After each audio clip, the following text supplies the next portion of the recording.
तो हम लोग बनाने वाले एक यूज़र मैनेजमेंट सिस्टम जो कि कुछ ऐसा दिख रहा है और ये जो यूज़र का लिस्ट है हमारे फायरबेस अकाउंट से आ रहा है। यहाँ पे जो भी यूज़र्स है हमारे यहाँ पे दिख रहा है और यहाँ पे एक एक्स्ट्रा यूज़र है जैसे ये वाला यूज़र है वो आपको यहाँ पे नहीं दिख रहा है। तो यहाँ पे जो यूज़र का रिकॉर्ड है उसको मैं फायरस्टोर डेटाबेस में भी स्टोर कर रहा हूँ और यहाँ पे अगर मैं यूज़र्स में आके अकाउंट को यहाँ से डिलीट कर देता हूँ, ये वाला जो अकाउंट है इसको मैं यहाँ से डिलीट कर दूँगा, तो ये यहाँ से चला जाएगा। अभी हम लोग देख सकते हैं कोई यहाँ पे नहीं है और अगर लॉगिन और साइन अप का बात है तो हम लोग किसी यूज़र को डिसेबल या फिर डिलीट कर सकते हैं, क्योंकि जब लॉगिन के टाइम पे वो यूज़र एग्जिस्ट नहीं करेगा तो हमारे पास लॉगिन में एरर आ जाएगा। जैसे जो यूज़र अभी हमने डिलीट किया था तो यहाँ से तो चला गया, लेकिन अगर मैं यहाँ से लॉग आउट करता हूँ और फिर से इसी यूज़र के हेल्प से मैं लॉगिन करने का अगर ट्राई करूँगा, यहाँ पे हमारे पास फायरबेस ऑथ एरर आता है, इनवैलिड क्रेडेंशियल्स या ऐसा कुछ एरर आ रहा है क्योंकि ये यूज़र एग्जिस्ट नहीं करता। वही अगर मैं इस यूज़र को रजिस्टर कर रहा हूँ तो मैं रजिस्टर 2 तरीके से कर सकता हूँ। एक तो मैं डायरेक्टली गूगल के थ्रू, जो एसएसओ होता है उसके थ्रू मैं रजिस्टर कर सकता हूँ। जैसे अगर मैं ये वाला ईमेल से रजिस्टर करना चाहूँ तो मैं कंटिन्यू करके रजिस्टर कर सकता हूँ और यूज़र्स में आने के बाद मेरे पास ये वाला ईमेल यहाँ पे आ चुका है और यहाँ पे भी अगर मैं बताऊँ, वो जो ईमेल है यहाँ पे आ चुका है और यहाँ पे हमारा जो प्रोवाइडर है वो गूगल आ रहा है। और वहीं अगर मुझे सिर्फ ईमेल से रजिस्टर करना है तो मैं रजिस्टर करके अपने ईमेल के थ्रू भी रजिस्टर कर सकता हूँ।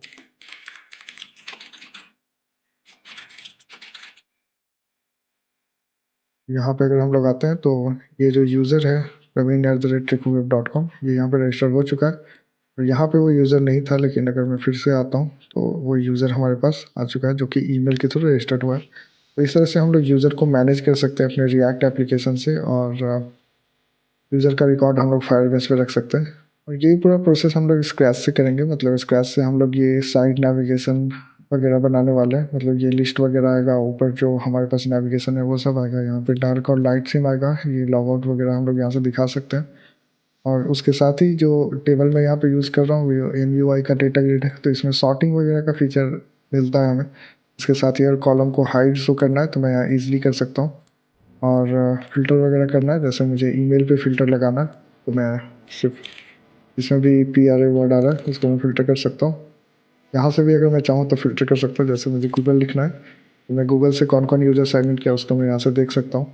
और अगर मुझे इस डेटा को एक्सपोर्ट करना है तो मैं एक क्लिक में यहाँ पे इसको प्रिंट या एक्सपोर्ट कर सकता हूँ। जैसे अगर मैं CSV में डाउनलोड कर रहा हूँ तो ये जो डेटा है वो एक्सपोर्ट हो जाता है। तो इस तरह से क्या होता है कि अगर आप फायरबेस में काम करें तो फायरबेस में डेटा एक्सपोर्ट करने का मेथड नहीं मिलता, लेकिन कल को आपके यूज़र्स अगर चेंज हो गए तो आप इस तरह से अपने यूज़र्स को एक एप्लीकेशन से दूसरे एप्लीकेशन में ईज़िली मूव कर सकते हैं, अगर आप इस यूज़र मैनेजमेंट सिस्टम के थ्रू जाते हैं। तो ये वीडियो जो है वो 3 पार्ट में डिवाइड है। सबसे पहले तो हम लोग ये डैशबोर्ड बनाएँगे, उसके बाद हम लोग लॉगिन बनाएँगे और लास्ट में हम लोग यूज़र्स को यहाँ दिखाने वाले हैं। तो आई होप आपको ये वीडियो अच्छा लगेगा। स्टार्ट करते हैं। आने वाले एक डैशबोर्ड लेआउट जो कि कुछ ऐसा दिख रहा है और यहाँ से हम लोग अपने डैशबोर्ड लेआउट के मेनू को एक्सपैंड या कोलैप्स कर सकते हैं। और अगर मैं अबाउट पे जा रहा हूँ तो ये अबाउट वाले लिंक पे है, कॉन्टैक्ट पे जाने पे ये कॉन्टैक्ट वाले लिंक पे है और वापस डैशबोर्ड पे आने पे ये रूट वाले यूआरएल पे चला आता है। और यहाँ से मैं अपने डैशबोर्ड का कलर थीम को भी चेंज कर सकता हूँ, डार्क कर सकता हूँ, लाइट कर सकता हूँ और इधर से मैं अपने डैशबोर्ड से लॉग आउट हो सकता हूँ और यहाँ पे मेरे प्रोफाइल का इन्फॉर्मेशन है। तो ये सब कुछ हम लोग बहुत ही आसानी से बनाने वाले एमयूआई टूलपैड का यूज़ करके। एमयूआई का टूलपैड है, मैं उसका यूज़ करने वाला हूँ और यहाँ पे डैशबोर्ड लेआउट जो हुआ है जिसका यूज़ करके हम लोग ये वाला पार्ट बनाने वाले हैं। इसका जो सोर्स कोड है इसको आप डायरेक्टली कॉपी करके यहाँ पे अपने एप्लीकेशन में यूज़ करेंगे तो ये जो कंपोनेंट है एज इट इज़ ऐसा दिखने लगता है, लेकिन प्रॉब्लम तब होता है जब हम इसको नेविगेट करना चाहते हैं, यहाँ पे हम अपना ब्रांडिंग अपडेट करना चाहते हैं या इसके साइड में हम लोग ऑथेंटिकेशन या सेशन वगैरह लगाना चाहते हैं, तब हमें थोड़ा-सा प्रॉब्लम आने लगता है। तो हम लोग समझेंगे कि हम लोग रिएक्ट जेएस में इसको कैसे कर सकते हैं। तो सबसे पहले हम लोग टूलपैड को थोड़ा एक्सप्लोर कर लेते हैं। तो यहाँ पे जो टूलपैड है उसका इंस्टॉलेशन का इंस्ट्रक्शन यहाँ पे दिया गया है और ये मैनुअल इंस्टॉलेशन का कोड है और यहाँ से हम लोग इसका जो रिलेवेंट रिलेटेड या डिपेंडेंट लाइब्रेरी है उसको एमयूआई मटेरियल आइकन्स वगैरह को हम लोग इसके थ्रू इंस्टॉल कर सकते हैं। अगर आप नेक्स्ट.जेएस में टूलपैड को यूज़ करना चाहते हैं तो आप डायरेक्टली ये कमांड रन करने से आपके पास एक नेक्स्ट.जेएस एप्लीकेशन क्रिएट हो जाएगा टूल पैड या डैशबोर्ड लेआउट के साथ आप डायरेक्टली उसको यूज़ कर सकते हैं। लेकिन वहाँ पे भी सेम प्रॉब्लम आपको आएगा कि आप कैसे एक राउट से दूसरे राउट पे नेविगेट करेंगे। तो हम लोग इस वीडियो में टूल पैड को पूरा एक्सप्लोर करेंगे कि कैसे हम लोग अपने टूल पैड का यूज़ करके एक अच्छा सा डैशबोर्ड नेविगेशन के साथ बना सकते हैं, और उसके एक-एक कोड को हम लोग लाइन बाय लाइन जाके एक्सप्लोर करने वाले हैं। डैशबोर्ड लेआउट को सेटअप करने के लिए सबसे पहले मैं रिएक्ट ऐप को इंस्टॉल कर लेता हूँ। तो उसके लिए जो कमांड है npx create, और मैं इसी डायरेक्टरी में इंस्टॉल करने वाला हूँ, तो मैं डॉट लिख के इसको इंस्टॉल कर लूँगा। रिएक्ट ऐप अब इंस्टॉल हो चुका है, तो इसको मैं npm स्टार्ट लिख के स्टार्ट कर लूँगा। यहाँ पे मैं यूज़ करने वाला हूँ डैशबोर्ड लेआउट का। अगर मैं इंट्रोडक्शन में आके इंस्टॉलेशन स्टेप्स को देखूँ, तो हमारे पास ये मैनुअल इंस्टॉलेशन का ये कमांड है, और ये जो है वो डिपेंडेंट है मटेरियल और आइकन्स मटेरियल पे। तो सबसे पहले मैं इसको इंस्टॉल कर लेता हूँ। उसके बाद मैं टूल पैड कोड, जो ये वाला लाइन है, उसको भी मैं कॉपी कर लूँगा, और इसके इंस्टॉल होने के बाद मैं टूल पैड को भी इंस्टॉल कर लूँगा। जबकि दोनों इंस्टॉल हो चुका है, तो यहाँ पे मैं देख सकता हूँ ये जो app.js वाला फाइल है, यहाँ पे हमारे पास कोड है जो कि इस आइकन को ऐसा रोटेट कर रहा है। तो इसमें से जो भी फालतू कोड है उसको मैं यहाँ से निकाल दूँगा। यहाँ पे आने के बाद कंपोनेंट्स में हमारे पास डैशबोर्ड लेआउट का बहुत सारा एग्जांपल है। जैसे कि आप नीचे देख सकते हैं, ये ब्रांडिंग का एग्जांपल है, ये नेविगेशन का एग्जांपल है। अगर मैं होम पे क्लिक कर रहा हूँ तो ये होम पे जा रहा है, अबाउट पे जा रहा है। तो ये जो नेविगेशन है वो यहाँ पे तो दिखा रहा है, लेकिन ऊपर यूआरएल में नहीं दिखाता है। तो वो सब हम लोग सेटअप करके देखेंगे। तो सबसे पहले मैं क्या करता हूँ कि एक एग्जांपल के लिए जो कोई सा भी, जैसे अगर यहाँ पे नेविगेशन वाला ही है, तो मैं इसके कोड को एक्सपैंड करके कॉपी करके अगर मैं यहाँ पे यूज़ कर लूँ और वापस आके अगर देखता हूँ, तो हमारे पास होम और अबाउट अस आ गया है। लेकिन आप यूआरएल पे अगर ध्यान दे रहे हैं, तो हमारा जो यूआरएल है वो अबाउट और होम पे नहीं जा रहा है, वो यहीं पे रह रहा है। ऐसा इसलिए क्योंकि राउटर सेटअप नहीं हुआ है। तो सबसे पहले मैं क्या करता हूँ कि अपने राउटर को इंस्टॉल कर लेता हूँ। तो npm install React Router DOM, वापस से जो हमारा ऐप वाला था उसको बाय डिफ़ॉल्ट ऐसे कर दूँगा, क्योंकि हम लोग इसको पूरा समझने वाले हैं। और यहाँ पे जो हमारा रिएक्ट राउटर है, वो जो डैशबोर्ड लेआउट है उसके ऊपर होना चाहिए, उसके पैरेंट कंपोनेंट में होना चाहिए। तो index.js जो है वो app.js का पैरेंट कंपोनेंट है, और यहाँ पे app.js को इंपोर्ट किया गया है और इसके अंदर ऐसे लगा दिया गया है। अपने index.js फाइल में रिएक्ट राउटर डॉम और राउटर प्रोवाइडर वगैरह को इंपोर्ट कर लूँगा। ये वाला रिएक्ट राउटर डॉम हटा के मैं ऐसे इसको इंपोर्ट कर लेता हूँ, और यहाँ पे मैं एक राउटर सेटअप करने वाला हूँ के नीचे, जिसमें कि हमारा लेआउट आ जाएगा। लेआउट में क्या होगा कि जो डैशबोर्ड लेआउट यहाँ पे हमें दिखता है, अगर आप किसी भी टूल पैड पे जाएंगे तो एक डैशबोर्ड लेआउट होता है, तो उसको हम लोग लेआउट में रखने वाले हैं, जो कि हर एक जो हमारा राउट होगा उसके ऊपर आ जाएगा। और उसके बाद हम लोग अपने जो भी पेजेस है, जैसे डैशबोर्ड हुआ, अबाउट हुआ, कॉन्टैक्ट हुआ, तो उसके राउट पे हम लोग उस कंपोनेंट को बाइंड कर देंगे। तो अगर कोई यूज़र अबाउट पे नेविगेट करता है, तो अबाउट वाला कंपोनेंट दिख जाएगा। अगर वो कॉन्टैक्ट पे नेविगेट करता है, तो कॉन्टैक्ट वाला कंपोनेंट दिख जाएगा। और ये सब कुछ हमने राउटर में रखा है, तो राउटर को हमें नीचे यहाँ पे लगाना होगा। तो उसके लिए मैं ऐप को हटा के ऐसे राउटर को लगा दूंगा। यहाँ पे एरर इसलिए आ रहा है क्योंकि अभी तक हमने लेआउट वगैरह क्रिएट नहीं किया। तो यहाँ पे मैं सबसे पहले एक लेआउट डायरेक्टरी क्रिएट कर लेता हूँ। उसके अंदर एक फाइल आ जाएगा लेआउट डॉट जे6 RFC का यूज़ करूँगा। लेआउट क्रिएट हो गया। अब इसके बाद मैं पेजेस क्रिएट कर लेता हूँ। ये हो गया पेजेस, और पेजेस के अंदर एक आ जाएगा अबाउट डॉट जे6, एक आ जाएगा डैशबोर्ड डॉट जे6, एक आ जाएगा कॉन्टैक्ट। पेजेस अब क्रिएट हो चुका है, और जैसा कि हमने कहा था अपने लेआउट में डैशबोर्ड लेआउट का यूज़ करने वाले हैं, तो यहाँ से मैं इसको कॉपी कर लेता हूँ और यहाँ पे मैं इसको पेस्ट कर दूंगा। लेकिन यहाँ पे डैशबोर्ड लेआउट को इंपोर्ट करना पड़ेगा, तो मैं ऊपर से जाके जो हमारा डैशबोर्ड लेआउट है इसको कॉपी करके इंपोर्ट कर लूँगा। हमारा डैशबोर्ड लेआउट है, उसके अंदर हम लोग रिएक्ट राउटर डॉम की तरफ से आउटलेट आता है, उसको पास करने वाले। तो मैं सबसे पहले आउटलेट को इंपोर्ट कर लूँगा। डैशबोर्ड लेआउट के अंदर मैं आउटलेट को ऐसे पास कर दूँगा। तो जो भी हमारा राउटर है वो डैशबोर्ड लेआउट के अंदर आएगा, वो उसको आने वाले कॉरेस्पॉन्डिंग यूआरएल पे नेविगेट कर देगा। अब हमारा जो index.js वाला फाइल है, इसमें हमें जो लेआउट वगैरह उसको इंपोर्ट करना होगा। तो सबसे पहले मैं कॉन्टैक्ट अबाउट और डैशबोर्ड को इंपोर्ट कर लूँगा। उसके बाद मैं लेआउट को इंपोर्ट कर लूँगा। यहाँ पे लेआउट इंपोर्ट में कोई एरर नहीं है, तो अगर मैं यहाँ रिफ्रेश करूँ तो यहाँ कुछ भी नहीं आ रहा। ऐसा इसलिए क्योंकि ये जो हमारा सबसे पहला कंपोनेंट है वो ऐप.js वाला फ़ाइल है, और ऐप.js वाले फ़ाइल में हमने अभी कुछ भी नहीं किया है। तो सबसे पहले ऐप.js वाले फ़ाइल में हमें ऐप प्रोवाइडर को लगाना होगा। तो मैं यहाँ आ जाता हूँ और यहाँ नीचे में जो ऐप प्रोवाइडर है, इसको कॉपी कर लूँगा और यहाँ पे मैं लगा दूँगा। अब जो हमारा ऐप प्रोवाइडर आ गया है, तो यहाँ पे डैशबोर्ड लेआउट भी है जिसका कि हमें रिक्वायरमेंट नहीं है। उसके जगह पे मैं आउटलेट का यूज़ करने वाला हूँ। तो सेम जिस तरह से लेआउट में हमने आउटलेट को इंपोर्ट किया था, वैसे ही हम यहाँ पे आउटलेट को इंपोर्ट कर लेंगे, और ठीक उसी तरह से हम लोग डैशबोर्ड लेआउट को हटा के आउटलेट को ऐसे यूज़ कर लेंगे। अभी हमारा ऐप प्रोवाइडर को भी इंपोर्ट करना होगा। ऐप प्रोवाइडर को इंपोर्ट कर लूँगा। हमारा ऐप प्रोवाइडर अब आ चुका है। अब यहाँ पे हमारा नेविगेशन ऐसे कुछ दिख रहा है, तो नेविगेशन को हम लोग ऐसे नहीं दिखाने वाले। ऐसे कर लूँगा। मेरा मतलब है कि ये जो नेविगेशन है, इसको मैं अलग से एक नेविगेशन क्रिएट करके और ऊपर में एक नेविगेशन ऐसे लगा दूँगा। नेविगेशन जो है वो यहाँ से आ रहा है। इसको हम लोग डायरेक्टली यहाँ भी लगा सकते हैं और ऊपर भी रख सकते हैं। तो कोड को क्लीन रखने के लिए मैंने ऊपर कर लिया है। अब यहाँ पे हमें डैशबोर्ड और ये सब आइकन्स चाहिए होगा। तो उसके लिए मैं इस आइकन को एमयूआई आइकन से इंपोर्ट कर लूँगा।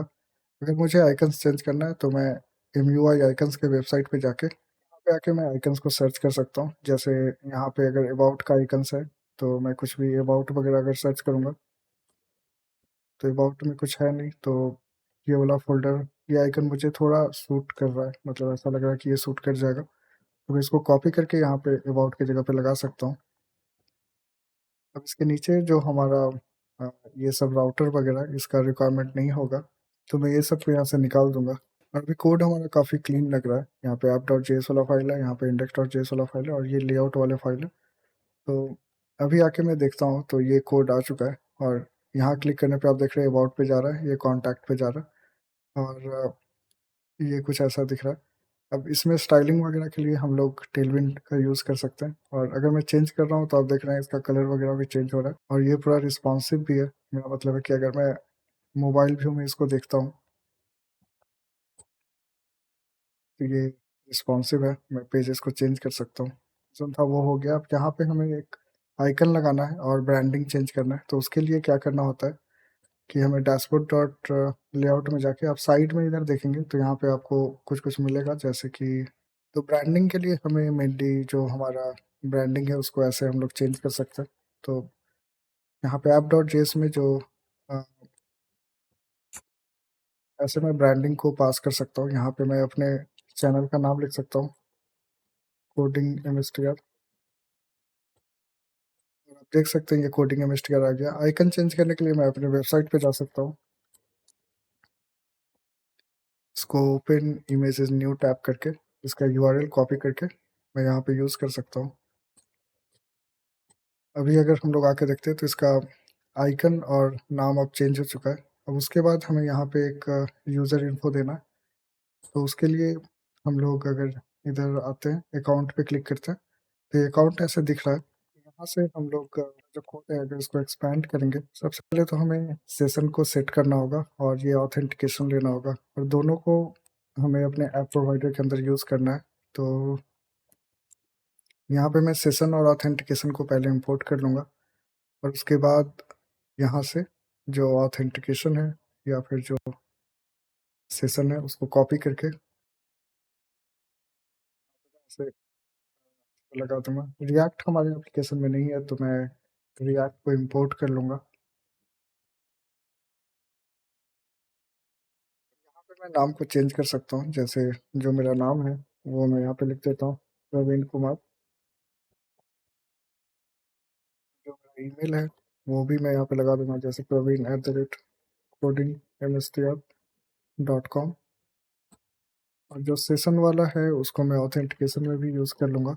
और यहाँ पे आके अगर मैं देखता हूँ तो ये नाम वगैरह चेंज हो जाना चाहिए। शायद मैंने सेव नहीं किया, तो मैं इसको सेव कर देता हूँ और वापस आके अगर मैं देखूँगा तो नाम चेंज हो गया। तो यहाँ पे अगर मुझे आइकन चेंज करना है तो मैं यहाँ पे यूज़र सर्च कर लूँगा। ये यूज़र का आइकन है, मैं इसको यहाँ से कॉपी करके इंपोर्ट कर लेता हूँ और ये जो आइकन है इसको मैं इसको हटा के ऐसे रख लूँगा। देख सकते हैं मैं इसको सेव करूँ तो ये नाम लिख के आ रहा है। हाँ, जैसा कि हमने सोचा था हम इसको एम्प्टी रखने वाले हैं, तो अगर मैं एम्प्टी रख के देखता हूँ क्या होता है। ये ऐसा आइकन ऐसा आ रहा है। वहीं अगर मैं एम्प्टी नहीं रख रहा हूँ, आपका पहला जो लेटर है वो लिख के आ रहा है। तो इस तरह से हम लोग बहुत ही आसानी से जो डैशबोर्ड लेआउट है, नैव बार हो गया या साइड बार हो गया, वो भी रिस्पॉन्सिव और ये थीम के साथ डार्क और लाइट थीम के साथ क्रिएट कर सकते हैं। हमने 3 लिंक्स लगा दिया है जैसे कि कॉन्टैक्ट, अबाउट और डैशबोर्ड, और जैसे ही मैं लिंक को चेंज कर रहा हूँ तो हम लोग अबाउट पे जा रहे हैं और यहाँ से मैं इसके थीम वगैरह को भी चेंज कर पा रहा हूँ और यहाँ पे लॉग आउट का बटन और यूज़र का इन्फॉर्मेशन आ रहा है। तो इस वीडियो में हम लोग देखेंगे कि अगर मैं यहाँ से लॉग आउट कर रहा हूँ तो हमने एक एग्जैक्टली लॉगिन पेज बनाया है और एक रजिस्टर वाला पेज भी है। और अगर मैं किसी यूज़र को साइन इन करता हूँ, जैसे कि ये कोई यूज़र है और इसको मैं साइन इन कर रहा हूँ, साइन अप कर रहा हूँ, तो हम लोग वापस लॉगिन वाले पे आ रहे हैं और फिर मैं यहाँ पे आने के बाद यहाँ से मैं साइन इन कर सकता हूँ और साइन इन करने के बाद आप देख सकते हैं जो हमारा यूज़र नेम है वो करेक्टली सेट हो चुका है। और अगर मैं इसके और फीचर्स के बारे में आपको बताऊँ तो यहाँ पे हम लोग अगर चाहें तो साइन इन विथ गूगल भी कर सकते हैं। जैसे अगर मैं यहाँ पे गूगल से साइन इन करना चाह रहा हूँ तो मैं किसी भी अकाउंट को सेलेक्ट करके गूगल से साइन इन कर सकता हूँ।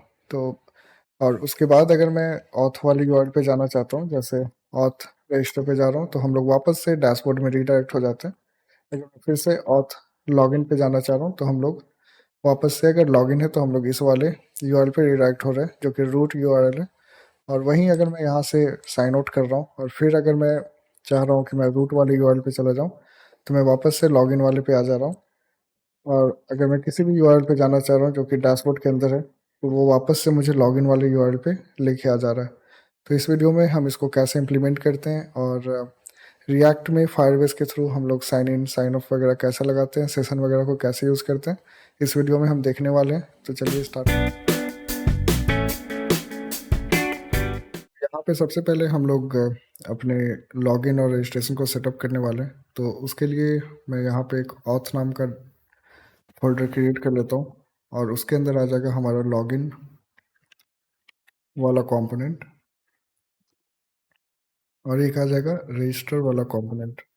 यहाँ पे मैं लिख देता हूँ रजिस्टर और यहाँ पे हमारा आ जाएगा लॉगिन। अब ये जो हमारा लॉगिन और रजिस्टर है इसको हमें ऐड करना पड़ेगा अपने राउटर में। तो आपको याद होगा कि लास्ट वीडियो में हमने क्या किया था कि अपने राउटर में, सॉरी, index.js में हमने अपने राउटर को सेटअप किया था। तो यहाँ पे ये वाला जो लाइन है, मतलब यहाँ पे ख़त्म हो रहा है, उसके नीचे हम लोग एक नया राउटर ग्रुप क्रिएट करेंगे। जैसे ये वाला रूट पे जा रहा है और इसके नीचे वाला जो होगा वो ऑथ पे जाएगा। तो मैं उसको क्रिएट कर लेता हूँ। आप देख सकते हैं ये यहाँ पे आ चुका है। तो यहाँ पे मुझे एक नया लेआउट क्रिएट करना होगा जो कि मैं अभी नहीं करूँगा। और हमारा लॉगिन और रजिस्टर का जो कंपोनेंट है यहाँ पे इंपोर्ट नहीं किया हुआ है, तो उसको मैं यहाँ पे इंपोर्ट कर लेता हूँ। अब हमने इंपोर्ट कर लिया है तो अगर मैं इस यहाँ पे आके देखता हूँ कि हमारा लॉगिन का जो ऑथ और रजिस्टर है वो काम कर रहा है या नहीं, तो आप देख सकते हैं यहाँ पे रजिस्टर लिख के आ गया। वहीं पे अगर मैं लॉगिन पे जा रहा हूँ तो हम लोग ईजिली लॉगिन पे भी नेविगेट कर सकते हैं। अब इसमें फायरबेस लगाने के लिए मैं लिखूंगा फायरबेस कंसोल और उसके बाद हम लोग फायरबेस वाले वेबसाइट पे आ जाएंगे। तो यहाँ पे पहले से एक प्रोजेक्ट है, मैं एक और प्रोजेक्ट क्रिएट कर लेता हूँ। इसका नाम हम लोग रखेंगे ट्यूटोरियल और मैं कंटिन्यू कर देता हूँ। यहाँ पे अगर आपको एनालिटिक्स एनेबल रखना है तो रख सकते हैं, मैं भी एनेबल रखता हूँ। और यहाँ पे आपको अकाउंट सेलेक्ट करना होगा, तो मैं default account for Firebase select कर लूँगा और क्रिएट अकाउंट पे क्लिक करने के बाद कुछ टाइम के बाद हमारा जो प्रोजेक्ट है वो क्रिएट हो जाएगा। जैसा कि आप देख सकते हैं ये क्रिएट हो गया, तो मैं कंटिन्यू पे क्लिक करूँगा और यहाँ पे हम लोगों के पास एक डैशबोर्ड ओपन होकर आता है जिसमें कि हम लोग एप्पल, एंड्रॉयड या वेब के लिए एप्लीकेशन बनाना है तो फायरबेस की हेल्प से कर सकते हैं। मैं यहाँ पे वेब पे सेलेक्ट कर लूँगा और इसका नाम मैं रख दूँगा। यहाँ पे मैं होस्टिंग को भी सिलेक्ट करने वाला हूँ क्योंकि जो हमारा ऐप होगा वो फायरबेस पे ही मैं होस्ट करने के लिए सोच रहा हूँ। और यहाँ पे मैं रख दूँगा लोन मैनेजमेंट और यहाँ पे इसका नाम मैं ट्यूटोरियल रख देता हूँ, ट्यूटोरियल लोन ऐप। इसको मैं रजिस्टर कर लूँगा। ये रजिस्टर हो चुका है तो यहाँ पे कुछ कमांड दिया गया है जैसे कि आपको npm इंस्टॉल फायरबेस करना है और ये वाला आपको यूज़ करना है। तो मैं क्या करूँगा, मैं इसको कॉपी कर लेता हूँ और यहाँ पे आने के बाद मैं फायरबेस को इंस्टॉल कर लूँगा। और उसके बाद ये जो फ़ाइल है इसको हमें कॉपी करना है तो मैं इसको कॉपी करके यहाँ पे एक ऐप के सोर्स के अंदर मैं एक फ़ाइल बना लूँगा फायरबेस डॉट जेएस के नाम से और उसके अंदर मैं अपना फ़ाइल यहाँ पे पेस्ट कर दूँगा। यहाँ पे हमारा एनालिटिक्स वाला तो सेटअप है लेकिन मुझे ऑथ वाला भी सेटअप करना है। तो मैं क्या करता हूँ, इस लाइन को कॉपी कर लेता हूँ और यहाँ पे मैं लिख दूँगा गेट ऑथ। ये आ जाएगा फायरबेस के ऑथ से। अब हमारे पास नीचे में एक्सपोर्ट कॉन्स्टेंट एनालिटिक्स है, उसके ऊपर मैं क्या करूँगा कि एक ऑथ क्रिएट कर लेता हूँ और ये जो हमारा ऑथ है वो होगा गेट ऑथ से। तो ऐसे हमारा ऑथ यहाँ से एक्सपोर्ट हो जाएगा और ऑथ को हम लोग साइन इन और लॉगिन में यूज़ कर सकते हैं। तो हमारा फायरबेस वाला सेटअप हो चुका है। अभी उसके बाद कुछ कुछ और कमांड है जैसे कि अगर मैं नेक्स्ट पे जाता हूँ तो यहाँ पे मुझे npm install global Firebase tool को इंस्टॉल करना है। तो यहाँ पे आके मैं इसको भी इंस्टॉल कर लूँगा। ये ग्लोबली होगा क्योंकि यहाँ इसकी हेल्प से हम लोग फायरबेस को डिप्लॉय या लॉगिन वगैरह कर सकते हैं। उसके बाद ये नेक्स्ट पे जाने के लिए बोल रहा है और उसके बाद हमें फायरबेस लॉगिन पे क्लिक करना है। तो मैं इसको कॉपी कर लूँगा और जब ये इंस्टॉल हो जाएगा तो मैं फायरबेस लॉगिन पे लॉगिन वाला कमांड चला लूँगा।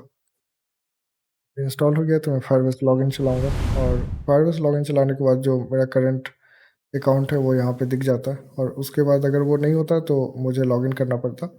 अब मैं फायरबेस इनिट कर सकता हूँ और अपने प्रोजेक्ट को डिप्लॉय कर सकता हूँ, लेकिन अभी हम लोग डिप्लॉय नहीं करने वाले तो हम लोग कंसोल पे कंटिन्यू करेंगे। और यहाँ पे आने के बाद मुझे अ, अपने प्रोजेक्ट में ऑथेंटिकेशन को लगाना है तो मैं ऑथेंटिकेशन पे क्लिक करूँगा और यहाँ से मुझे गेट स्टार्टेड पे क्लिक करना पड़ेगा और मैं ईमेल पासवर्ड को सिलेक्ट करके अनेबल कर दूंगा ताकि मैं ईमेल और पासवर्ड से लॉगिन करूं।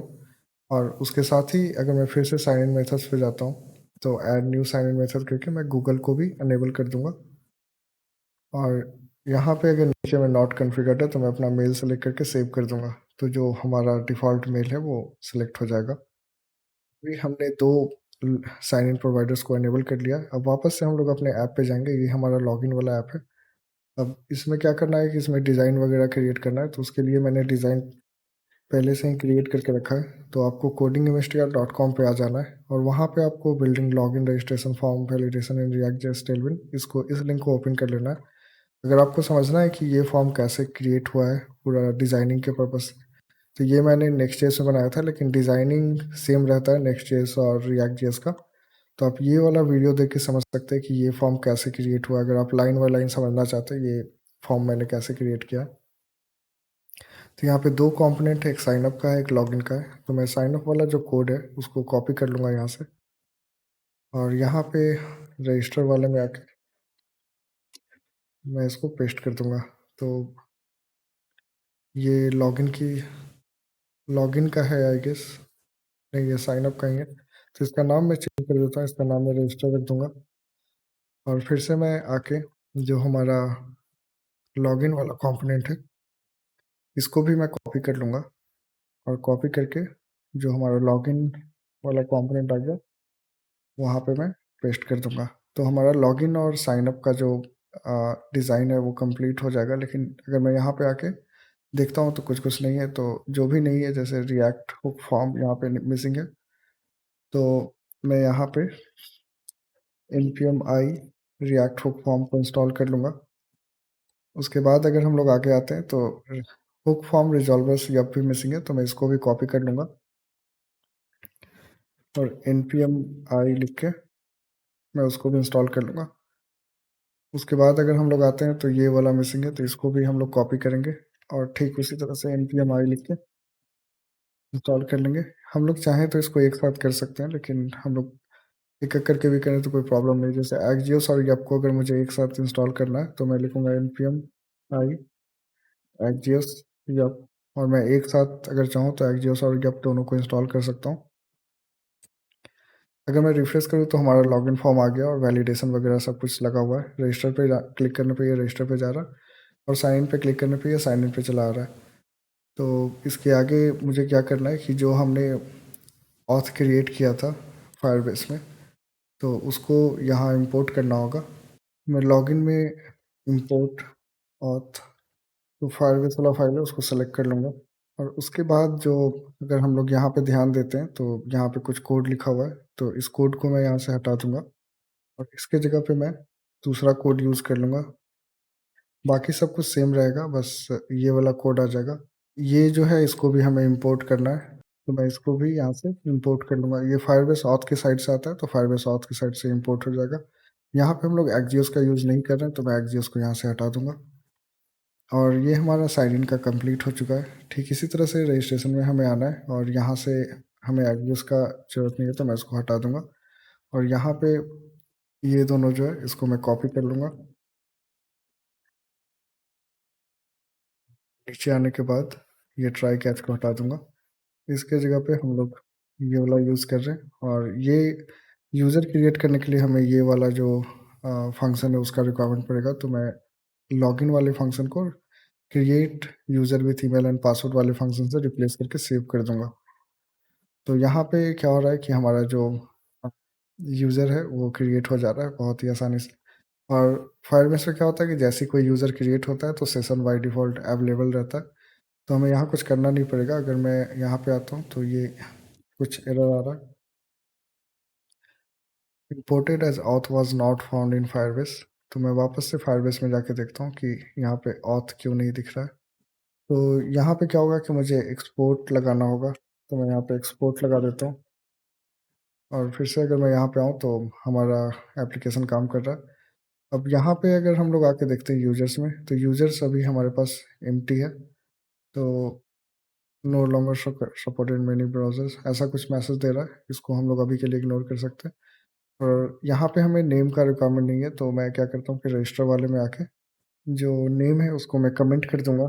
यहाँ पे ईमेल में मैं कोई सा भी ईमेल ले लेता हूँ, जैसे ये कोई ईमेल है उसको मैंने ले लिया और पासवर्ड मैंने कुछ भी डाल दिया। और यहाँ पे अगर मैं कंसोल में देखूँ, यहाँ पे मैं कंसोल और नेटवर्क को चेक करता हूँ और जब मैं साइन अप पे क्लिक करूँगा तो ये काम नहीं कर रहा है। तो इसका रीज़न ये हो सकता है कि यहाँ पे मैंने नेम के लिए भी वैलिडेशन दिया, तो मैं इसको भी हटा दूंगा और अब मैं आके अगर यहाँ पे क्लिक करता हूँ तो हम देख सकते हैं कि हमारा ईमेल नेम पासवर्ड सब यहाँ पे प्रिंट हो गया है। और प्रिंट होने के बाद हम लोग लॉगिन वाले फॉर्म पे भी आ चुके हैं। अगर मैं फिर से क्लियर करके अगर मैं यहाँ पे आता हूँ और रिफ्रेश करता हूँ, तो हमारे पास जो ये वाला यूज़र है वो आ चुका है। तो इसको मैं इससे मैं लॉगिन करने का ट्राई करता हूँ, तो आप देख सकते हैं लॉगिन हो चुका है और यहाँ पे मेरे पास डिटेल्स आ रहा है। और अगर मैं सेशन को प्रिंट करूँ तो हम लोग सेशन को प्रिंट कर सकते हैं, लेकिन यहाँ पे हमने अभी यूज़र्स वगैरह चेंज नहीं किया, तो हमें वो सब करना पड़ेगा। तो वापस से मैं वही वाले यूआरएल पे चला आता हूँ, तो यहाँ पे हमारा लॉगिन वाला कंप्लीट हो चुका है। अब एक और चीज़ बचा हुआ है कि हमें यहाँ पे लॉगिन विथ गूगल लगाना है, तो उसके लिए हम वापस से चले आएंगे लॉगिन वाले पेज पे और यहाँ पे मैं एक बटन क्रिएट कर लेता हूँ लॉगिन के नीचे। ये वो बटन हो गया और ये जो गूगल आइकन है वो मैंने एमयूआई आइकन से लिया है। यहाँ पे मैं डिज़ाइंस को नहीं समझा रहा हूँ क्योंकि इस वीडियो में मैं डिज़ाइंस को स्किप कर रहा हूँ, लेकिन डिज़ाइन के लिए मैंने टेलविन का यूज़ किया और यहाँ पे आप डिज़ाइन को देख के समझ सकते हैं कि इसका जो टेक्स्ट का कलर है वो स्लेट 800 लिया गया, जो कि ऐसा दिख रहा है। अगर आप में कलर नहीं दिख रहा है तो इसके लिए मैंने एक्सटेंशन का यूज़ किया है। आप भी एक्सटेंशन के थ्रू जो भी कलर वगैरह है टेलविन का वो सब आप देख सकते हैं। और यहाँ पे on click handle Google sign in को कॉल हो रहा है और ये गूगल आइकन वगैरह है। तो गूगल आइकन को जल्दी से मैं इंपोर्ट कर लेता हूँ। वापस अगर मैं आके मैं देखता हूँ तो यहाँ पे हमारे पास हैंडल गूगल साइन इन नाम का एक फंक्शन है। तो वो मुझे क्रिएट करना पड़ेगा। तो वो मैं यहाँ पे क्रिएट कर लूँगा। लेकिन यहाँ पे है sign in with Google popup, ऐसा कुछ आ रहा है। ये क्या होगा कि ये हमें डिफ़ाइन करना होगा अपने फायरबेस में। तो मैं फायरबेस में आ जाता हूँ और फायरबेस में जहाँ पे हमारा ऑथ एक्सपोर्ट हो रहा है, वहाँ पे ऐसा कुछ कोड हमें लिखना पड़ेगा। ये एक प्रोवाइडर है और प्रोवाइडर में हम लोग गूगल ऑथ प्रोवाइडर को ऐड कर रहे हैं। गूगल ऑथ प्रोवाइडर जो है यहाँ पे हम लोग इंपोर्ट कर सकते हैं। ठीक इसी तरह से साइन इन विथ पॉपअप को भी हमें यहाँ पे इंपोर्ट करना होगा, जो कि फायरबेस ऑथ के साइड से आता है। और उसके बाद ये जो है export constant Google sign in with Google popup है, उसको हमें यहाँ ऊपर में जहाँ पे हमने ऑथ को इंपोर्ट किया उसके बगल में मैं इंपोर्ट कर लूँगा। तो हमारा जो गूगल साइन इन का फीचर है वो कंप्लीट हो जाएगा। इसको मैं एक बार फिर से दिखा देता हूँ कैसे हुआ है। यहाँ पे हमने एक फंक्शन बनाया जो कि इसको कॉल कर रहा है और ये एसिंक अवेट के थ्रू ये वाले फंक्शन को कॉल कर रहा है। और ये फंक्शन जो है ऊपर फायरबेस वाले फाइल से आ रहा है। और फायरबेस वाले फाइल में क्या हो रहा है कि ये साइन इन विथ पॉपअप जो है वो यहाँ पे फायरबेस ऑथ के थ्रू आके हम लोग साइन इन कर रहे हैं। और यहाँ पे प्रोवाइडर के लिए सेलेक्ट अकाउंट वगैरह देना ज़रूरी है, तो मैंने सेलेक्ट अकाउंट दिया है, जिसके थ्रू अगर अकाउंट कोई सेलेक्ट नहीं है तो उसको सेलेक्ट कर सकते हैं। तो इतना कोड लगाने से हमारा गूगल साइन इन का फीचर हमारे एप्लीकेशन में आ जाएगा। अब अगर वापस से मैं इसको देखना चाहूँ तो मैं क्लिक करूँगा तो यहाँ पे मैं किसी और अकाउंट के थ्रू साइन इन कर सकता हूँ। जैसे अगर मैं चाहूँ तो ये वाला अकाउंट के थ्रू जो मैं साइन इन करना चाहता हूँ, और साइन इन और साइन अप यहाँ पे एक ही तरह से काम करेगा। तो इस बटन को हम लोग दोनों जगह यूज़ कर सकते हैं। तो यहाँ पे आप देख सकते हैं कि जो यूज़र का डिटेल है हमारे पास आ चुका है, और जो भी यूज़र का डिटेल होगा जैसे ईमेल वगैरह सब कुछ आ जाता है। और अगर मैं यहाँ पे रिफ्रेश करूँगा तो एक और यूज़र यहाँ पे आ गया है। तो इस तरह से हम लोग गूगल साइन इन और साइन अप को ईजिली लगा सकते हैं। अब हमारा पार्ट रह गया है सेशन का, तो उसके लिए हम लोग आ जाएंगे ऐप डॉट जेएस वाले फाइल में। इसमें मैं सबसे पहले नेविगेट और ऑथ को यूज़ कर लूँगा, क्योंकि अगर यूज़र के पास सेशन नहीं है तो वो लॉगिन वाले यूआरएल पे रिडायरेक्ट हो जाएगा। मैं क्या कर रहा हूँ कि यूज़र सेट कर रहा हूँ, और उसके नीचे मुझे यूज़ इफेक्ट में ये वाला कोड लिखना होगा। तो ये वाले कोड में क्या हो रहा है कि एक अनसब्सक्राइब नाम का एक कांस्टेंट क्रिएट हो रहा है जो कि auth dot on state change को कॉल कर रहा है। अगर auth dot on state change है उसमें यूज़र है तो वो सेट हो रहा है, और यूज़र का ईमेल हम लोग प्रिंट कर रहे हैं, और सेशन में हम लोग यूज़र का ईमेल सेट कर रहे हैं, और यहाँ पे सब कुछ सेट हो रहा है। और जो हमारा सेशन बाय डिफ़ॉल्ट नीचे में सेट हो रहा है उसको मैं एम्प्टी रखना चाहता हूँ। तो मैं क्या करूँगा कि ये सेशन में जो पहले हम लोग डिफ़ॉल्ट यूज़र डाल रहे थे उसको मैं एम्प्टी कर देता हूँ, और जो हमारा डिफ़ॉल्ट यूज़र जाएगा वो ये वाले सेशन से जाएगा। और नाम अभी फ़िलहाल हम लोग नहीं ले रहे, नाम हम लोग थोड़ी देर बाद नेक्स्ट वीडियो में ले लेंगे। अभी यहाँ पे हमारा जो ऑथेंटिकेशन है वो कंप्लीट हो चुका है, और यहाँ पे हम लोग इस फंक्शन के थ्रू डिटेक्ट कर रहे हैं कि यूज़र है या नहीं है। अगर यूज़र है तो हम लोग सेशन सेट कर रहे हैं, अगर यूज़र नहीं है तो हम लोग उसको लॉगिन वाले पेज पे रीडायरेक्ट कर दे रहे हैं। अब जो यहाँ पे हमारा ईमेल है मैं इसको यहाँ से कॉपी कर लूँगा, और सेम ईमेल मैं यहाँ पे भी यूज़ कर लूँगा, ताकि हमारा मेल सब जगह यूनिफॉर्म रहे। और इस तरह से अगर मैं किसी अकाउंट से लॉगिन करता हूँ, यहाँ पे यूज़ स्टेट और यूज़ इफेक्ट नहीं है तो मैं ऊपर में यूज़ स्टेट और यूज़ इफेक्ट को इंपोर्ट कर लूँगा। और अभी आके मैं देखता हूँ तो सब कुछ सही है। अगर मैं किसी अकाउंट से अभी साइन इन कर रहा हूँ, जैसे कि मैं ये वाला अकाउंट लेके साइन अप कर रहा हूँ, वापस से अगर मैं यहाँ पे आ रहा हूँ तो आप देख सकते हैं जो अकाउंट से मैंने साइन अप किया था उसका डिटेल्स यहाँ पे आ जा रहा है। अब इसको ऑटोमेट करने के लिए यहाँ पे हम लोग एक लेआउट का फाइल बना सकते हैं। तो मैं एक लेआउट डॉट जेसिक्स नाम का फाइल बना लूँगा, और ये फ़ोल्डर बन गया है तो मैं इसको हटा के लेआउट डॉट जेएसएक्स नाम का फाइल बना के उसमें ये वाला कोड यूज़ कर लूँगा। तो इसमें क्या हो रहा है कि जो कोड थोड़ी देर पहले हमने यूज़ किया था auth dot on auth state change वाले फंक्शन को, और इसमें अगर ये फंक्शन में यूज़र मिल रहा है तो ये क्या करेगा कि जो हमारा ये लेआउट वाला फाइल है ये लॉगिन और रजिस्टर को सपोर्ट करेगा, और लॉगिन और रजिस्टर पे अगर कोई यूज़र आता है तो उसको वो हमारे डैशबोर्ड पे रीडायरेक्ट कर देगा। अगर उसके पास ये वाला ऑथ है तो हम लोग यहाँ पे ऑथ को डिपेंडेंट भी रख सकते हैं, नहीं भी रख सकते, कोई फर्क नहीं पड़ता, लेकिन यहाँ पे मैं डिपेंडेंट रख सकता हूँ क्योंकि जब भी ऑथ चेंज होगा तो ये वाला फंक्शन ऑटोमेटिकली ट्रिगर हो जाएगा। अब इसको लेआउट को हमें लगाना पड़ेगा index.js वाले फाइल में, तो यहाँ पे मैं इसको अनकमेंट कर लूँगा और ऑथ लेआउट को यहाँ पे ऐसे कॉल कर दूँगा। तो वो ऑथ लेआउट नहीं मिला है तो यहाँ पे मैं ऐसे कर दूँगा, तो हमारा जो एरर है वो सही हो जाएगा। अब अगर हमारे पास सेशन है और मैं वापस से रजिस्टर पे जाना चाह रहा हूँ, तो ये वापस से लॉगिन पे आ जाएगा। जैसा कि आप देख रहे हैं, अगर मैं लॉगिन पे जा रहा हूँ तो ये वापस से डैशबोर्ड में आ जाएगा। अगर हम लोग लॉगआउट कर ले रहे हैं और लॉगआउट का फंक्शन अभी नहीं लिखा गया है, तो मैं क्या करता हूँ कि जो लेआउट app.js वाला फाइल है वहाँ पे मैं लॉगआउट का फंक्शनैलिटी हमारे पास है ये वाला, उसको अपडेट कर देता हूँ, इसको एसिंक कर देता हूँ। तो अभी क्या है कि अगर ये साइन आउट होता है तो हम लोग ये जो फायरबेस के साइड से ऑथ आता है उसके थ्रू इसको साइन आउट कर देंगे और यूज़र और सेशन को एम्प्टी करके हम लोग यूज़र को नेविगेट कर देंगे लॉगिन वाले पेज पे। तो इस तरह से हमारा ये वाला पेज कंप्लीट हो गया। अब अगर मैं वापस साइन आउट करूँ तो इस पे जा रहा है, और अगर मैं फिर से डैशबोर्ड में जाना चाहूँ तो ये लॉगिन पे ही आ जाएगा। अगर उसके और भी कोई पेज है जैसे अबाउट वगैरह पे, मैं उस पे भी जाना चाहता हूँ तो ये लॉगिन पे ही आ जा रहा है। तो इस तरह से हम लोग अपने रिएक्ट ऐप में फायरबेस की मदद से sign in with Google, login वगैरह का यूज़ कर सकते हैं। आपको जो कोड है मेरे गिटहब पे मिल जाएगा और इसका लिंक मैंने डिस्क्रिप्शन में दे रखा है।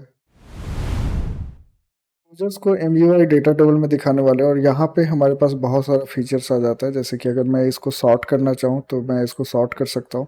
वहीं पे यहाँ पे सर्च का भी फीचर अवेलेबल है, जैसे अगर मैं कोई नाम है उसको मैं सर्च कर रहा हूँ तो वो ईजिली यहाँ से सर्च हो जाएगा।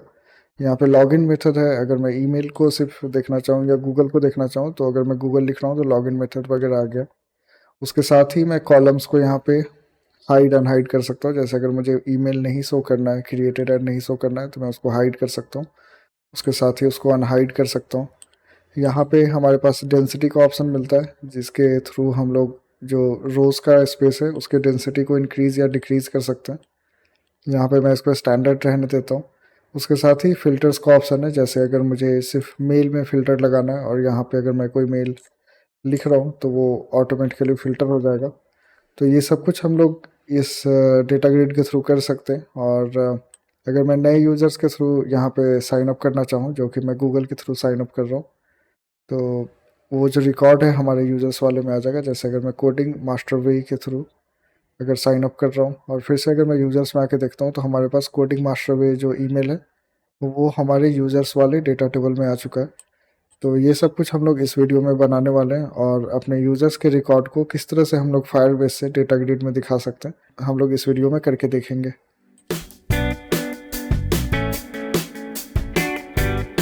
रिएक्ट एप्लीकेशन अभी स्टार्ट हो चुका है और यहाँ पे सबसे पहले मुझे कॉन्टैक्ट का नेविगेशन क्रिएट करना है, तो उसके लिए हम लोग आ जाएंगे app.js वाले पेज में। यहाँ पे हमने जो भी हमारा लेआउट का साइड नेविगेशन वगैरह वो सब हमने सेट किया था। तो जैसा कि अगर मैं स्क्रॉल करके ऊपर आता हूँ तो आप देख सकते हैं यहाँ पे अबाउट, कॉन्टैक्ट, डैशबोर्ड वगैरह है। तो उसके नीचे मैं एक अबाउट के नीचे इधर मैं एक यूज़र्स वाला क्रिएट कर लूँगा, जो सेगमेंट जाएगा यूज़र्स पे और इसका टाइटल हो जाएगा यूज़र्स। अगर मैं यहाँ पे आके देखूँ तो यूज़र्स आ चुका है। अगर इसका आइकन्स वगैरह हमें अपडेट करना है तो मैं यूज़ करूँगा MUI आइकन्स का। यहाँ पे MUI आइकन्स के वेबसाइट पे हम लोग इसका आइकन्स पर अपडेट कर सकते हैं। जैसे अगर मुझे यूज़र्स का आइकन लगाना है तो ये यहाँ पे कुछ यूज़र्स का आइकन दिया गया है, तो मैं ये वाला जो ग्रुप का आइकन है मैं इसको कॉपी कर लूँगा और यहाँ पे मैं इसके आइकन को अपडेट कर सकता हूँ। उसी तरह से अगर कॉन्टैक्ट वगैरह का आइकन मुझे अपडेट करना है तो मैं यहाँ से कॉन्टैक्ट वगैरह का आइकन भी चेंज कर सकता हूँ। जैसे अगर मुझे कॉन्टैक्ट में ये वाला आइकन यूज़ करना है तो मैं ये आइकन को ऐसे यहाँ पे यूज़ कर सकता हूँ। ये यूज़र्स का जो लिंक है वो तो क्रिएट हो गया, लेकिन क्रिएट करने पे, आई मीन क्लिक करने पे ये यूज़र्स पे जा रहा है और यूज़र्स एग्जिस्ट नहीं कर रहा है यहाँ पे, तो हमारे पास एरर आ रहा है। तो उस कंडीशन में क्या करना होगा कि सबसे पहले तो मैं इसको सेव कर देता हूँ, और हम लोग चले जाएंगे index.js वाले फाइल पे जहाँ पे हमारा राउट्स डिफाइन हुआ था, और यहाँ पे मैं एक और राउट क्रिएट कर लूँगा यूज़र्स के नाम से। ये अगर वापस हम लोग आके यहाँ पे देखते हैं, और अगर मैं यूजर्स पे जाता हूँ, तो ये कॉन्टैक्ट वाले कंपोनेंट पे जा रहा है। ऐसा इसलिए हो रहा है क्योंकि यूजर्स वाले राउट पे जो कंपोनेंट बाइंड किया हुआ है वो कॉन्टैक्ट है। तो हमें एक यूजर्स वाला पेज भी क्रिएट करना होगा। तो मैं यहाँ पे आके जो हमारा कॉन्टैक्ट है उसको मैं कॉपी कर लूँगा, इसको रीनेम करके मैं यूजर्स का नाम दे देता हूँ। यहाँ पे ये हमारा यूजर्स हो जाएगा। अभी ये जो हमारा यूजर्स वाला कंपोनेंट क्रिएट हुआ है उसको मुझे index.js वाले फाइल में इंपोर्ट करना होगा। तो मैं यहाँ पे यूजर्स ऐसे लिख दूंगा, और जहाँ पे ये कांटेक्ट है उसको मैं कॉपी कर लेता हूँ, और यहाँ से हमारा पेजेस के अंदर से यूजर्स आ रहा है जैसा कि आप देख रहे हैं। अभी अगर मैं यूजर्स वाले पेज पे जाकर रिफ्रेश करता हूँ, तो ये अभी भी कांटेक्ट वाले पेज पे ही जा रहा है। तो उसमें हम लोग देखेंगे कि ये सेव नहीं हुआ है, तो इसको मैं सेव कर देता हूँ, और यूजर्स वाले पेज पे ही आ रहा है। आई मीन यूजर्स वाला जो कंपोनेंट है वो अब कॉल हो रहा है कॉन्टैक्ट की जगह पे। अब यहाँ पे हम लोग यूज़ करने वाले हैं MUI डेटा ग्रिड का। तो MUI डेटा ग्रिड को सबसे पहले मैं, तो अगर मैं गूगल पे MUI डेटा ग्रिड सर्च करता हूँ, तो यहाँ पे हमारे पास एक लिंक आता है, और इस पर हमें क्लिक करना है, और नीचे आने के बाद आपको MUI डेटा ग्रिड का ये पहला टेबल दिखता है। और यहाँ पे इसका बहुत सारा कंपोनेंट्स दिख रहा है। जैसे अगर हमें कॉलम्स के साथ कुछ चेंजेस करना है, डेफिनेशन वगैरह, विजिबिलिटी वगैरह, हेडर्स वगैरह चेंज करना है, तो यहाँ से कर सकते हैं। लेआउट वगैरह ये सब यहाँ से हम लोग चेंज कर सकते हैं। यहाँ तक कि ये जो डिफ़ॉल्ट पेज नेशन है उसको भी अगर हमें चेंज करना है, तो हम लोग यहाँ से इसके पेज नेशन को अपने अकॉर्डिंग कुछ चेंज कर सकते हैं। सबसे पहले जो हमारा बेसिक सा एक MIT लाइसेंस फ्री फॉरएवर वाला डेटा ग्रिड है, हम लोग इसका यूज़ करने वाले हैं। मैं क्या करूँगा कि सबसे पहले एक कंपोनेंट नाम का फ़ोल्डर क्रिएट कर लूँगा, कंपोनेंट, और उसके अंदर हमारा डेटा ग्रिड आ जाएगा। तो उसका नाम मैं डेटा टेबल रख देता हूँ। यहाँ पे ये जो इसका कोड है, मैं जावास्क्रिप्ट वाला कोड यूज़ कर रहा हूँ, तो इसको मैं यहाँ से कॉपी कर लूँगा और यहाँ पे यूज़ कर लेता हूँ। इसको हमें यूजर्स वाले कंपोनेंट में अगर दिखाना है, तो हमारा जो यूजर्स वाला कंपोनेंट है वो ये वाला है।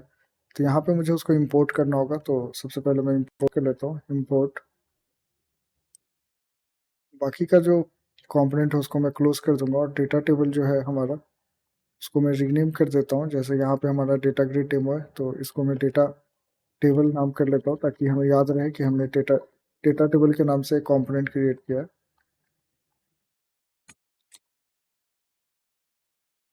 अभी यहाँ पे मैं इसको इंपोर्ट कर लूँगा, इंपोर्ट डेटा टेबल फ्रॉम।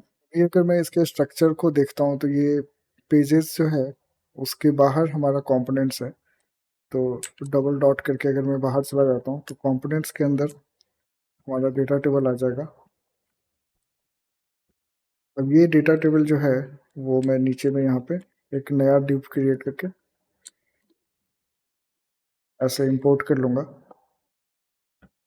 अब अगर यहाँ पे देखते हैं, तो यहाँ पे ये लिख रहा है can't resolve MUX data grid. तो उसके लिए यहाँ पे अगर हम लोग आते हैं, तो इंट्रोडक्शन के अंदर ओवरव्यू है, और उसके बाद हमें इंस्टॉलेशन का स्टेप्स मिलता है हो जाएगा डेटा ग्रिड में। और डेटा ग्रिड के अंदर इंस्टॉलेशन का ये वाला स्टेप दिया हुआ है। और डेटा ग्रिड इंस्टॉल करने से पहले हमारे पास ये सब कुछ होना चाहिए, MUI material, emotion react, emotion style वगैरह। तो मैं सबसे पहले इसको कॉपी कर लूँगा, और एक नया टर्मिनल में इसको इंस्टॉल कर लेता हूँ। उसके बाद मैं ये वाला जो लाइन है MUI X डेटा ग्रिड वाला, इसको भी कॉपी कर लूँगा, और उसको भी मैं इंस्टॉल कर लूँगा। तो इंस्टॉल करने के बाद हमारा जो एरर है वो अब चले जाना चाहिए, लेकिन यहाँ पे नहीं जा रहा है, क्योंकि यहाँ पे create SVG icon exported as default कहीं पे कुछ गड़बड़ हुआ है। तो सबसे पहले मैं इसको फिर से स्टार्ट कर लेता हूँ।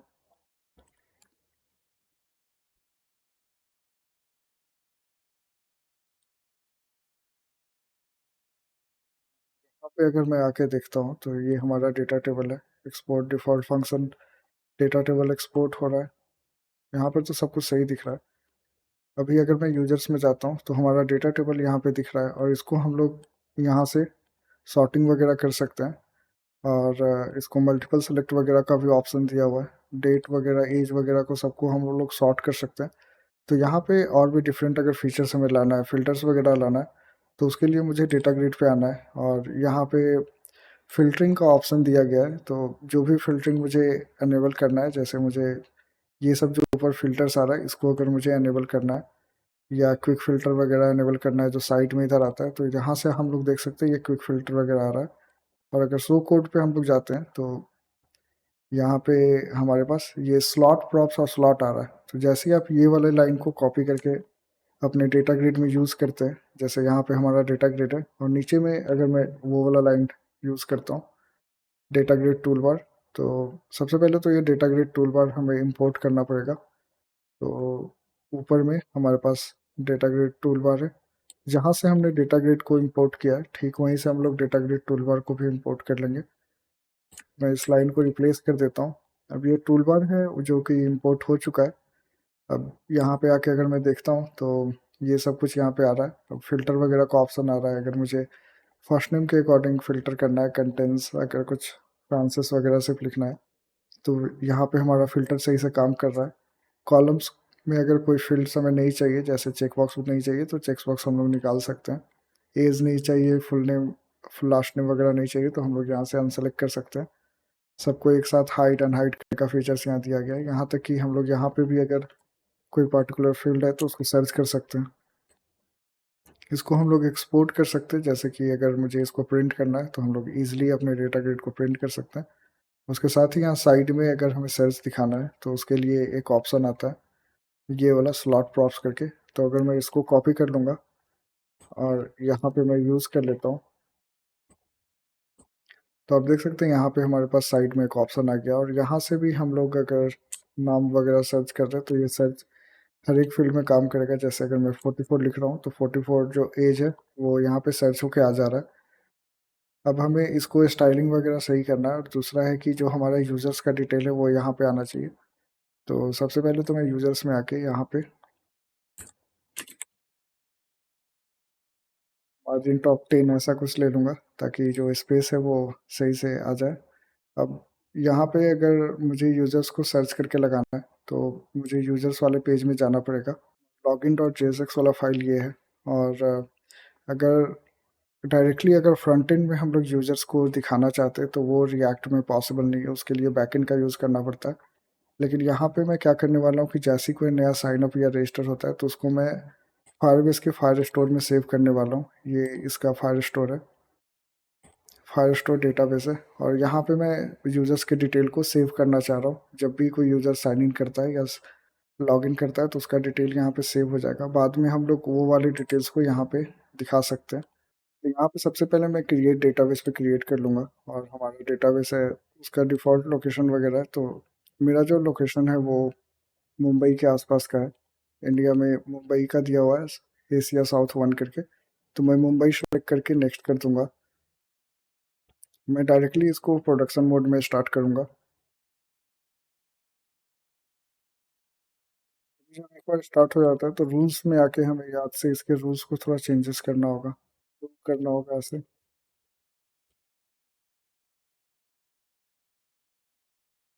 करके मैं इसको पब्लिश कर दूँगा। तो क्या होगा कि हमारा जो रीड राइट का है, मतलब पब्लिक पब्लिक वाले यूआरएल से भी हम लोग इसको रीड राइट थ्रू कर रहे हैं। तो उससे क्या होगा कि हम लोग अपने रिएक्ट वाले एप्लीकेशन से इसको अपने डेटाबेस को रीड या राइट कर सकते हैं। अब यहाँ पे हमें क्या करना है कि सबसे पहले लॉगिन वाले फाइल पे आना है और उससे पहले मुझे फायरबेस वाले एप्लीकेशन में कुछ चेंजेस करना होगा। तो मैं आ जाऊँगा फायरबेस डॉट जेएस वाले फाइल में और यहाँ पे फाइल स्टोर को सबसे पहले इंपोर्ट कर लूँगा और यहाँ पे जो हमारा एक्सपोर्ट जा रहा है, एक्सपोर्ट में ऐसे ना एक्सपोर्ट करके हम लोग इसको ऐसे एक्सपोर्ट करने वाले हैं।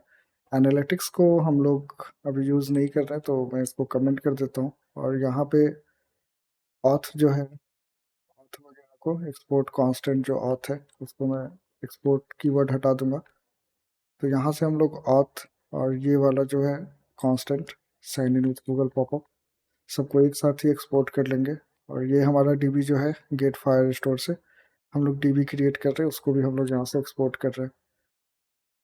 अब मैं आ जाऊँगा लॉगिन वाले कंपोनेंट में, जो कि लॉगिन डॉट JSX वाला फाइल है। और यहाँ पे जैसा कि हम लोग देख सकते हैं, जो हैंडल गूगल साइन इन है वो गूगल का जो साइन इन वाला फीचर है उसको सपोर्ट कर रहा है, और ये वाला जो फीचर है sign in with email and password को सपोर्ट कर रहा है। तो दोनों जगह पे मैं फायर स्टोर का यूज़ करके पहले डेटाबेस को सेव करने वाला हूँ। सबसे पहले मैं इंपोर्ट कर लूँगा, ये वाला हम लोग को दोबारा इंपोर्ट करने की ज़रूरत नहीं है, और ये भी हम लोग एक ही बार इंपोर्ट करेंगे।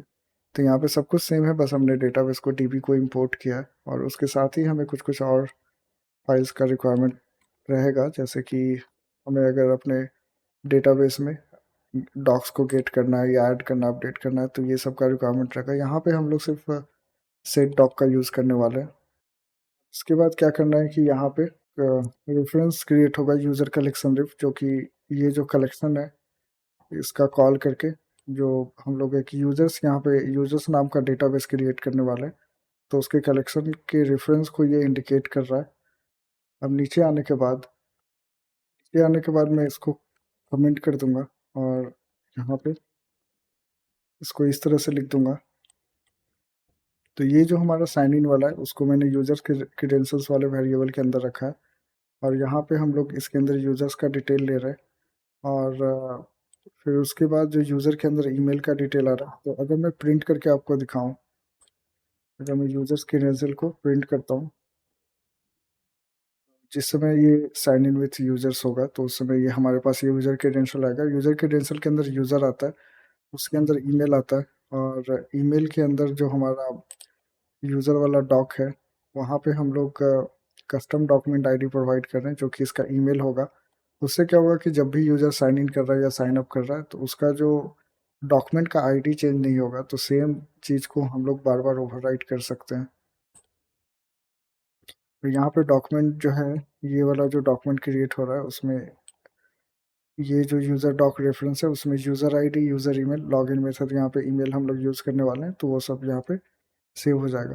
तो इसको हम लोग अगर करके देखना चाहें तो सबसे पहले तो मैं लॉग आउट कर लूँगा, और यहाँ पे मैं इंस्पेक्ट कर लेता हूँ कंसोल में आके।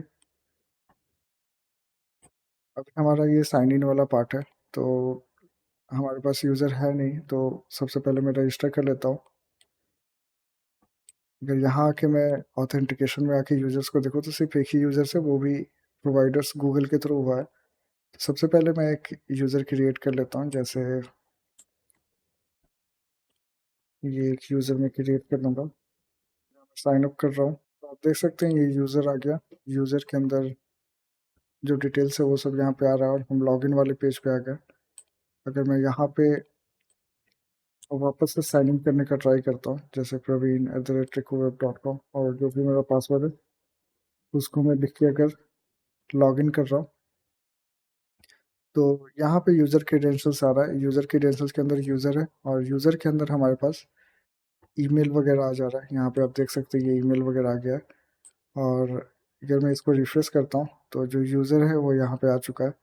और वहीं अगर हम लोग फायर स्टोर में जाके देखते हैं तो ये आईडी क्रिएट हुआ, उसके साथ ये डिटेल्स हमारे पास आ चुका है।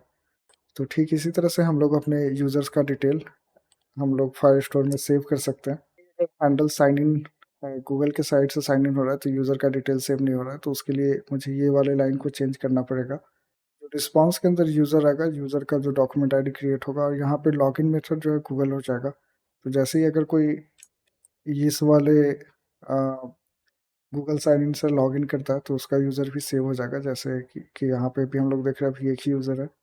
और अगर मैं यहाँ गूगल वाले मेथड से अगर लॉगिन करने का ट्राई करता हूँ, जैसे मैं ये वाला ईमेल का यूज़ करके लॉगिन करने का ट्राई कर रहा हूँ,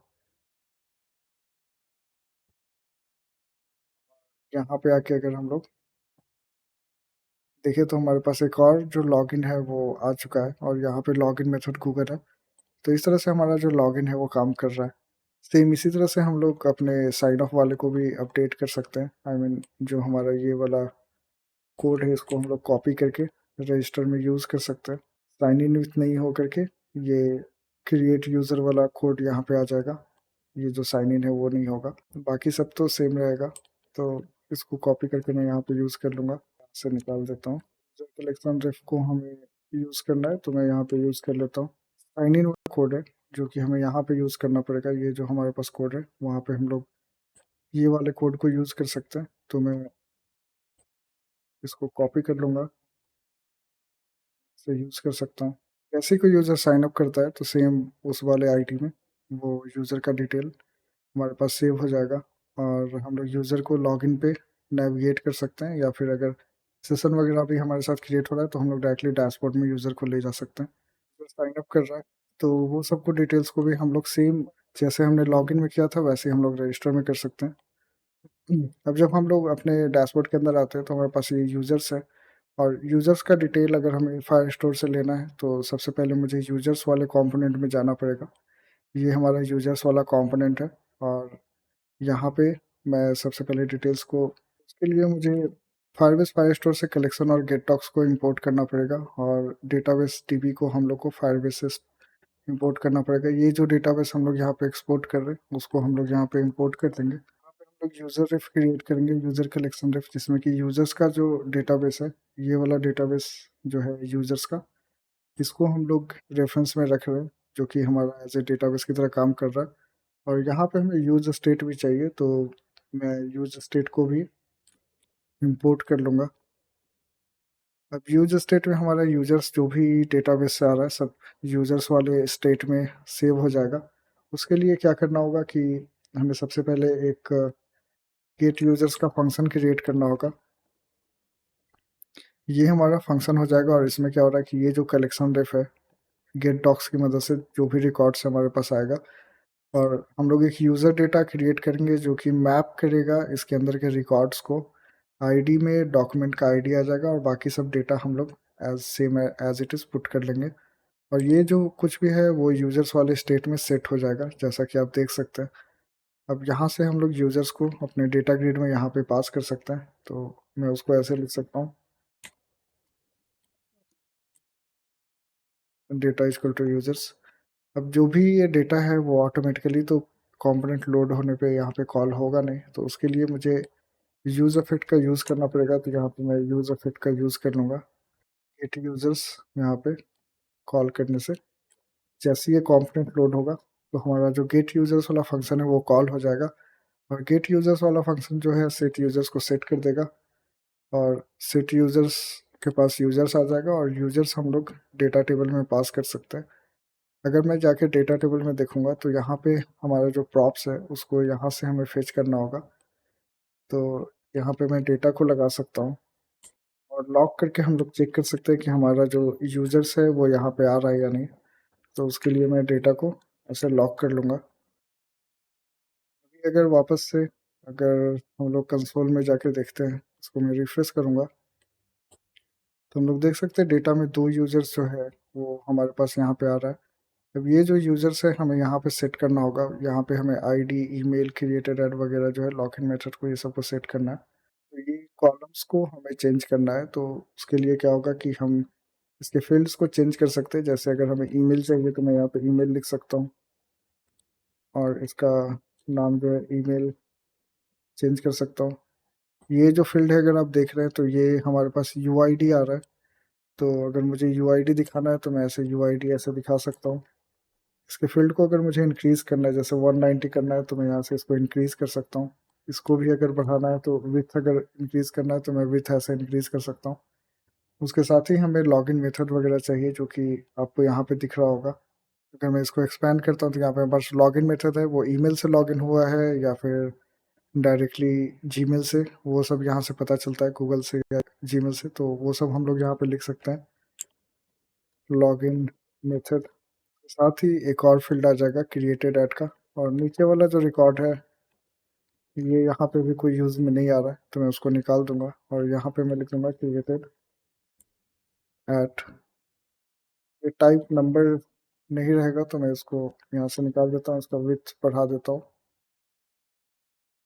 अभी अगर हम लोग आके देखेंगे तो हमारे पास कोई भी फील्ड नहीं आएगा क्योंकि जो हमारा डेटा है वो रोज़ ये वाला आ रहा है, तो इस रोज़ को मैं कमेंट कर देता हूँ और ये जो डेटा हमारे पास आ रहा है, इसको मैं रोज़ में ऐसे पास कर दूँगा।